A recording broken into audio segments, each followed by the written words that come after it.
ब्राह्मणी और नेवला। एक बार देव शर्मा नाम के ब्राह्मण के घर जिस दिन पुत्र का जन्म हुआ उसी दिन उसके घर में रहने वाली नकुली ने भी एक नेवले को जन्म दिया। देव शर्मा की पत्नी बहुत दयालु स्वभाव की स्त्री थी।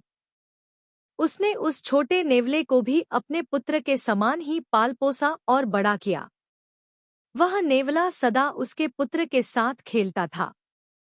दोनों में बड़ा प्रेम था। देव शर्मा की पत्नी भी दोनों के प्रेम को देखकर प्रसन्न थी, किंतु उसके मन में यह शंका हमेशा रहती थी कि कभी यह नेवला उसके पुत्र को न काट खाए। पशु के बुद्धि नहीं होती, मूर्खतावश वह कोई भी अनिष्ट कर सकता है।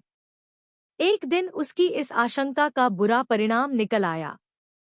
उस दिन देव शर्मा की पत्नी अपने पुत्र को एक वृक्ष की छाया में सुलाकर स्वयं पास के जलाशय से पानी भरने गई थी। जाते हुए वह अपने पति देव शर्मा से कह गई थी कि वहीं ठहर कर वह पुत्र की देखरेख करे, कहीं ऐसा न हो कि नेवला उसे काट खाए। पत्नी के जाने के बाद देव शर्मा ने सोचा, नेवले और बच्चे में गहरी मैत्री है, नेवला बच्चे को हानि नहीं पहुंचाएगा। यह सोचकर वह अपने सोए हुए बच्चे और नेवले को वृक्ष की छाया में छोड़कर स्वयं भिक्षा के लोभ से कहीं चल पड़ा। दैववश उसी समय एक काला नाग पास के बिल से बाहर निकला। नेवले ने उसे देख लिया।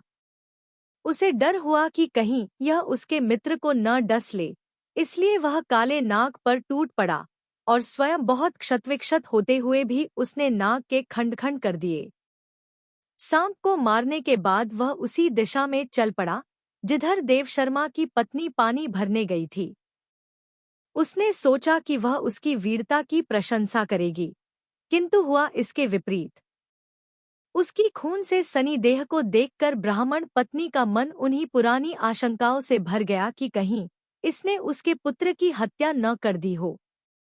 यह विचार आते ही उसने क्रोध से सिर पर उठाए घड़े को नेवले पर फेंक दिया।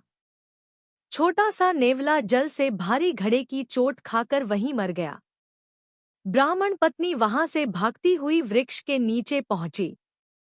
वहां पहुंचकर उसने देखा कि उसका पुत्र बड़ी शांति से सो रहा है और उससे कुछ दूरी पर एक काले सांप का शरीर खंड-खंड हुआ पड़ा है। तब उसे नेवले की वीरता का ज्ञान हुआ। पश्चाताप से उसकी छाती फटने लगी। इसी बीच ब्राह्मण देव शर्मा भी वहां आ गया। वहां आकर उसने अपनी पत्नी को विलाप करते देखा तो उसका मन भी सशंकित हो गया, किंतु पुत्र को कुशलपूर्वक सोते देख उसका मन शांत हुआ। पत्नी ने अपने पति देव शर्मा को रोते-रोते नेवले की मृत्यु का समाचार सुनाया और कहा, मैं तुम्हें यहीं ठहर कर बच्चे की देखभाल के लिए कह गई थी। तुमने भिक्षा के लोभ से मेरा कहना नहीं माना। इसी से यह परिणाम हुआ। सीख: बिना विचारे जो करे सो पाछे पछताए।